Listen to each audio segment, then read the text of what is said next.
They warn you that a few tiny blisters could destroy your boat's value and even threaten your safety unless you cough up $25,000 for an urgent osmosis repair. The industry calls it cancer, but chemically, it is just vinegar-smelling fluid trapped under the paint, barely 2 millimeters deep on a hull as thick as an armored truck. Imagine being pushed to bankruptcy over a cosmetic flaw. So why does the myth persist, and who profits if you panic? The real danger is not in your hull, it is in the invoice you are about to see. Pressure washers thunder against the hull, stripping away a year's worth of slime and barnacles. The boatyard manager crouches low, runs his hand along the waterline, then stands and points. There, clusters of small, raised blisters. The language shifts instantly. The manager says you have got delamination, his voice low and grave. He warns of saturation throughout the laminate. He says if you do not act now, this whole hull could fail. He says he has seen it before. Boats left too long, the laminate just turns to mush. The words hang in the air: delamination, saturation, hull failure. They sound like the end of the world, especially when you are standing next to your pride and joy, paint still dripping from the washdown. The manager shakes his head, tapping the hull with a metal scraper. He says it is spreading, you cannot see it yet, but it is inside. The value drops fast once this starts. He warns that if you are thinking of selling, you will have to disclose it. Buyers walk away from this. Insurance companies do too. The fear works fast. No mention of the hull's actual thickness. No time to ask questions. The diagnosis is urgent. The solution is always expensive. The manager's tone is rehearsed, the script familiar. He says you need a full peel and dry. Do not wait. Every season you delay, the damage doubles. Suddenly, the boat you sailed last week feels like a liability. The words hull failure echo louder than the pressure washer.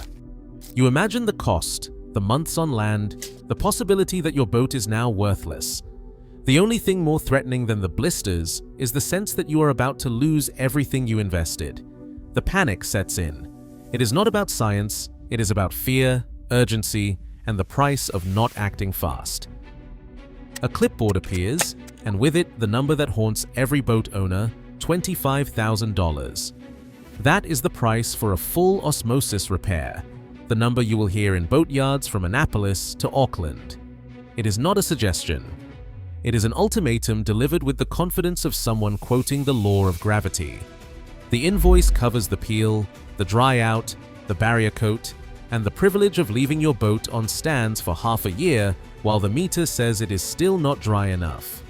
Storage racks up by the day, $30, $50, sometimes $60, every sunrise another charge.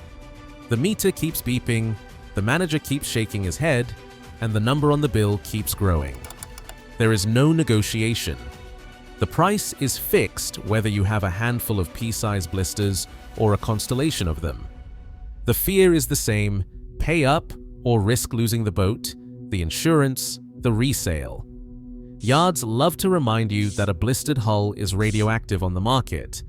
Brokers will say you will never sell it unless it is peeled.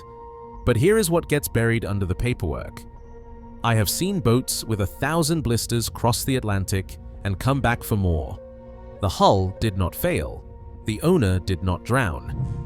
The only thing that took a beating was his bank account, usually right after a yard handed him that $25,000 bill. So before you hand over a year's salary to fix what may be nothing more than a cosmetic rash, stop and ask who actually benefits from this panic. And what are they really selling you? The next part of the story is not about fear, it is about facts. Water does not need an invitation to get through a fiberglass hull. It is a patient intruder, slipping molecule by molecule through the microscopic pores in the gel coat. Over months and years, that water finds its way to pockets of uncured resin and leftover chemicals, plasticizers, phthalates, binders, buried during manufacturing. These are not exotic contaminants. They are part of every polyester hull ever built. The hull is not rotting, it is not growing mold. It is undergoing a basic chemical reaction called hydrolysis. Here is what actually happens. Water meets those hidden additives, and together they cook up a new cocktail, mainly glycols and a bit of acetic acid. That is right, the same acetic acid you find in vinegar. These new molecules are bigger and cannot escape the way water came in. So they build up under the gel coat, drawing in even more water thanks to osmotic pressure. Pressure rises until the weakest spot gives way. Pop, a blister forms. If you want proof, you do not need a microscope, just a small screwdriver and your nose. Pop a blister and take a sniff. That sharp, sour smell is vinegar. Not the stench of decay, no rot, no fungus, no marine cancer. Just a byproduct of water and resin chemistry, sitting in a 1 to 2 mm pocket between the gel coat and the first layer of fiberglass mat.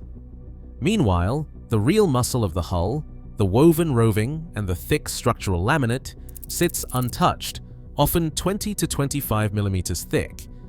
That is the part that keeps the ocean out. The blister is a zit on the paint, not a hole in the armor. Manufacturing shortcuts can make blisters more likely. Chopper guns spraying resin, cheap fillers like talc or limestone, careless rolling, all leave behind more food for hydrolysis. But even in the worst cases, the evidence is clear. What you are looking at is a surface rash, not a terminal disease. The next time someone tells you your hull is dissolving, remember this. Vinegar, not rot. Chemistry, not catastrophe. The only thing you are smelling is proof that the panic is overblown. Boat hulls are built like armored sandwiches. The outermost layer, the gel coat, acts as a cosmetic shield, usually just 0.5 mm thick. Right beneath that, you find the battleground for blisters, the chopped strand mat, a loose weave of glass fibers held together with resin. This is where water and leftover chemicals mix, and where every blister starts. But here is the scale that never makes it into the sales pitch. A typical blister might dig 1 to 2 mm deep, barely scratching the surface. The real backbone of the hull sits far below. Structural roving, laid in thick, overlapping sheets, builds up to 20, sometimes 25 mm of solid fiberglass. That is 10 to 20 times thicker than the zone where blisters form. It is like worrying that a scratch in your car's clear coat will eat through the steel frame. Even in boats with hundreds of blisters, the damage almost never reaches the structural layers. The chemistry is confined to the outer skin, right where the resin and gel coat meet. That is because the polyester resin used in most production boats is only vulnerable at the surface, where water can find uncured pockets or leftover plasticizers.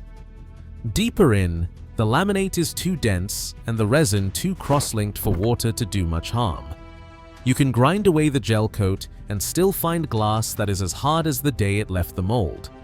This is a surface condition, not a structural failure. Manufacturing shortcuts can tip the odds. When builders use chopper guns to spray resin and glass, or stuff the laminate with cheap fillers like talc or limestone, they create more places for water to hide and react. Warm water speeds things up, and boats kept in tropical marinas are more prone to blisters than those in cold lakes. But even then, the problem stays on the surface. The math does not lie. A 1 to 2 mm blister in a 25 mm hull is a pimple, not a tumor. That is why the panic is so out of proportion to the actual risk. The numbers are on your side, even if the yard's clipboard is not. A moisture meter lands on the hull with a practiced slap.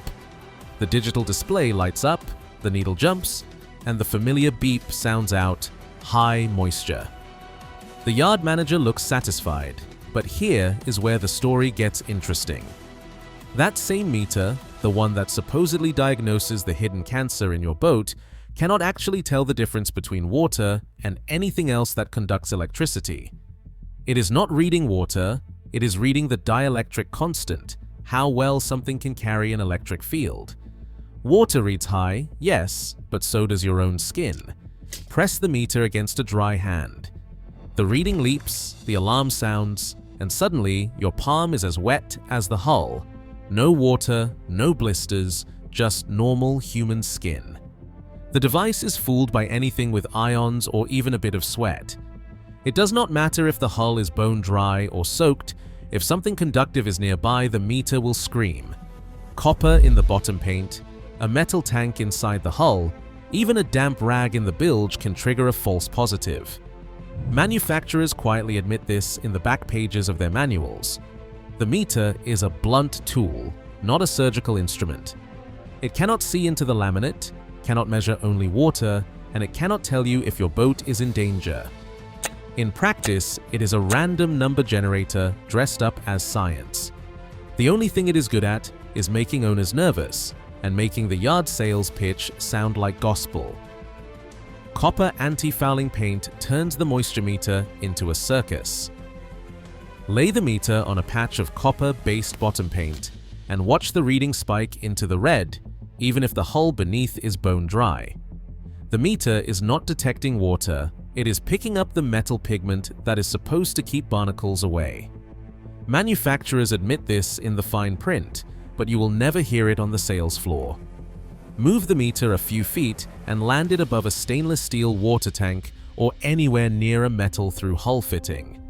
The device shrieks again, another wet warning, another excuse for the yard to recommend a peel. But what is really happening? The metal inside the hull is conducting the signal, just like the copper paint. The meter cannot tell the difference between a full bilge, a metal tank, or a hull soaked with water. It is all just numbers to the machine, and every reading is ammunition for another bill. Even a damp rag tossed in the bilge can send the meter into panic mode. Surveyors know this, but some count on owners not asking questions. The device is so sensitive to anything conductive that it will beep on a dry panel if there is a hose or wire hidden behind the laminate. The result is simple. False positives pile up, and everyone becomes a talking point for more work, more days on the hard, and more money out of your pocket. The real trick is not in the chemistry, it is in the meter's ability to scare you with a random number. The only thing it measures for sure is how easy it is to sell fear. A full peel and dry invoice reads like a ransom note of line items. The first hit is labor, hundreds of hours at $100 to $150 an hour for a crew armed with grinders and gel plane machines.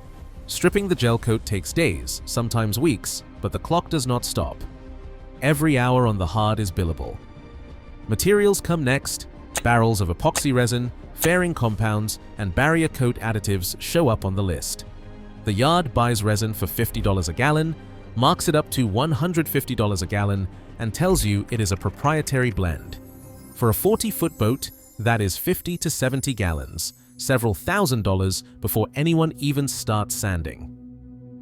Then comes the real moneymaker, storage. Drying the hull is never quick. The yard recommends 3 to 6 months on stands, racking up $30, $40, even $60 a day. For a 90-day dryout, that is $2,700 to $5,400 just to park your boat in the gravel. If you want to speed it up with hot vac drying, that is another $200 a day for the equipment alone. Once the hull finally passes the moisture meter, if it ever does, the crew comes back for fairing and barrier coats. Each coat is another labor charge, another round of materials, another markup.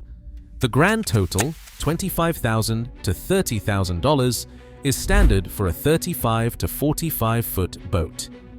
The yard pockets profit of 50 to 70% of that, especially in the off-season when labor is cheap and storage slots are empty. The peel job is not about saving your boat, it is about turning panic into a steady stream of winter revenue. Start with your thumb. Press hard on the blistered area. If the hull feels solid, like pressing on a tank's paint, what you have is cosmetic, not structural. No soft spots, no give, no hidden rot. That is the real-world test surveyors use before anyone talks about peeling. If your thumb sinks in or the area flexes like wet cardboard, that is when you call in an independent surveyor. Not the guy with the yard's business card, but someone you pay directly. Ask them to take a core sample or use ultrasound, not just wave a meter around. For the usual pea-sized bumps, the fix is simple. Pop the blister, rinse with fresh water, let it dry for a day, then fill with epoxy putty. Materials cost less than $1,000 for a 40-foot boat. No haul-out saga, no 6-month dryout, no $25,000 ransom note. Most owners do it themselves over a weekend. If you are buying, use the blisters as leverage. Say survey found minor cosmetic blisters, $5,000 off the asking price. That is a negotiation line brokers respect because they know the difference between a surface pox and a real problem. Keep the scripts handy. Show me the meter on a dry spot. Let's take a photo of a cross-section. Is the bilge empty? Are the tanks dry? If the answers are vague, walk away or demand a discount. Every respected surveyor I have worked with gives the same nod. Blisters are a bargaining chip, not a death sentence. Use the facts, not the fear. Right now, thousands of boat owners face pressure to spend tens of thousands fixing problems that science shows are rarely structural. The real danger is not hidden in your hull. It is in an industry built on fear, not facts. Every unnecessary repair keeps the myth alive. The next time you see a blister, remember, knowledge floats, panic pays. Let me know your thoughts below.